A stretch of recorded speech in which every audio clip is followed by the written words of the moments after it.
What's up guys, DemonSt here, and I'm back with another video. Today we're going to discuss my thoughts on Link Summoning. Link Summoning is the new mechanic for the new Yu-Gi-Oh anime, Yu-Gi-Oh! VRAINS, or VR if you want to call it that. But yeah, let's get right into it.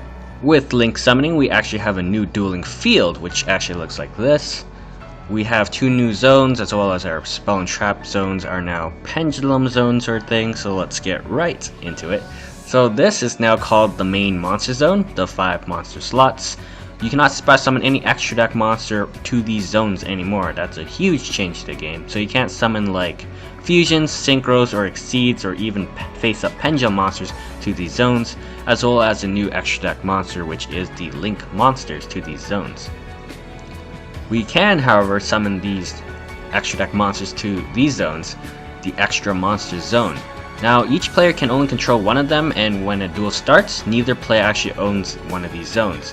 But once you summon a monster to one of these zones, you control that zone for the entire duel. However, there is some kind of Link mechanic that allows you to control both zones. I'm not quite too sure how it works, but just know that it's there. We also have the pendulum zones that moved to the furthest left and the furthest right of the spell and trap zone. So basically, if you have a set spell or trap, it's still the spell and trap zone, treated as the spell and trap zone. But if you have a face-up pendulum monster in them, it is treated now as a pendulum zone. We also have the new Link monsters that we need to discuss. For example, in this case, we have Decode Talker. He is a Link 3 monster. Since he's a Link 3 monster, he has 3 markers on the arrows. So these markers actually indicate where linked zones are on the monster dueling field, so they unlock other types of things. As well as they don't have levels or ranks, so that you gotta keep that in mind. As well as they do not have any defense points, they only have a link number there. So they can never be changed to defense mode, so that's a real big thing about link monsters as well. Take that, Ghost Tricks. So if you have a Link monster in the extra monster zone right here, the Decode Talker actually points to 2 zones to the main monster zone. So these are now treated as the Link zone to Decode Talker. So now you can special summon extra deck monsters to these zones. So that's a really big thing about this new mechanic. You unlock your own zones in order to summon your extra deck monsters. So on to my thoughts on Link Summoning. So good things about Link Summoning, it actually makes monster placement matter. So cards that weren't really viable before actually could be viable now, such as Senate Switch, continuous spell card. Once per turn during your main phase, you can move 1 monster on your side of the field to another unoccupied monster's card zone. So if you like synchro summon or exceed summon something into the extra monster zone, you can use this continuous spell card to, just swap it out to another monster zone, which is really good because then you can just summon another extra deck monster for free. As well as you have creature swap that can swap monsters. So if you did swap something from the extra monster zone with your opponent, maybe perhaps you can actually get more value from it, right? I'm just curious about creature swap as well. Stardust Dragon, since he attributes itself to negate something, he will go to the extra monster zone to the graveyard, and then he'll just special summon back himself during the end phase, which means he won't be in the extra monster zone anymore, so that's a pretty good displacement sort of thing. We also have Psyframe Lord Omega. I'm not entirely too sure about the ruling on it either, because it's technically not a special summon, he just returns back to the field, right? So he probably won't return back to the extra monster zone where you will synchro summon him, assuming you don't have any Link monsters, of course, right? But that could be a possibility as well. So monster zones is definitely key to the game of Link Summoning. So also you have to turn off your auto random card placement, right?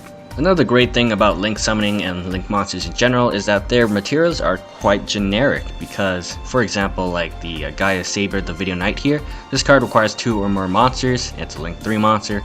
You can use stuff like Level Eater, Gofu, and Dandelion. Even Dandelion tokens and Gofu tokens work because you can use tokens for the Link material monsters, so that's really nice. And tokens are treated as normal monsters, just in case you guys didn't know. As well as, it's just quantity over quality, so that's really nice for the mechanic itself, because our previous mechanics required levels specifically, such as Exceed and Synchro Summoning.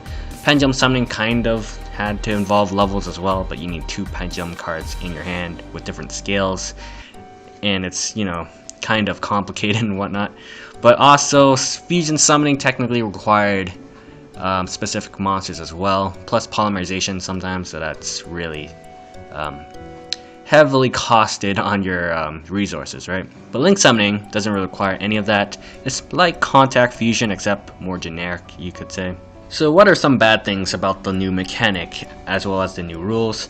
Well, the most obvious one, and probably most said one, is that it's a huge hit to extra deck heavy reliant decks, such as Fluffos, Fusions, Synchro decks such as Synchrons, Constellars maybe, as well as Ignites. All of these guys require the extra deck pretty heavily, and link summoning makes it even harder to actually utilize your extra deck, because you need to link summon before you actually spam your extra deck monsters. And these guys really can't function without the extra deck, I would say. There's many more decks that aren't listed here, but these are just a few. So that is a pretty huge hit, and we don't know if they are actually dead or they are just barely surviving. I've seen some people try to adapt to the link summon mechanic using these decks, but it is quite a huge hit, and that's unfortunate.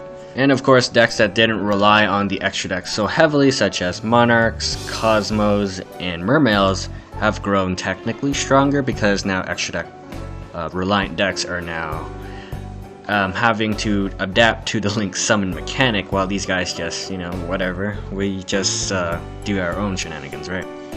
I don't know, I don't think this is a really bad thing. Well, maybe this is a bad thing, but I would say it's an unfair advantage, because it's just new rules, and, you know, you're still making the same plays, while the extra deck reliant decks have to make different plays in order to adapt to the new game, right?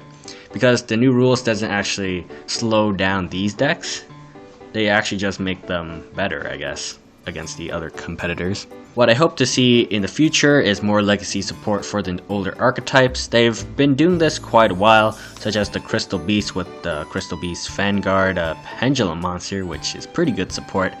So I hope they make more support for older archetypes that actually require the extra deck heavily, such as, you know, the previous ones I mentioned, in the form of link summoning. Perhaps make it so that you can, you know, special summon them in the link zones, and, you know, make it easier for them to actually utilize their extra deck, which would be super nice. They can even do it without link summoning, maybe like in the form of a field spell, like the BES field spell, or trap support even, like Dark Worlds.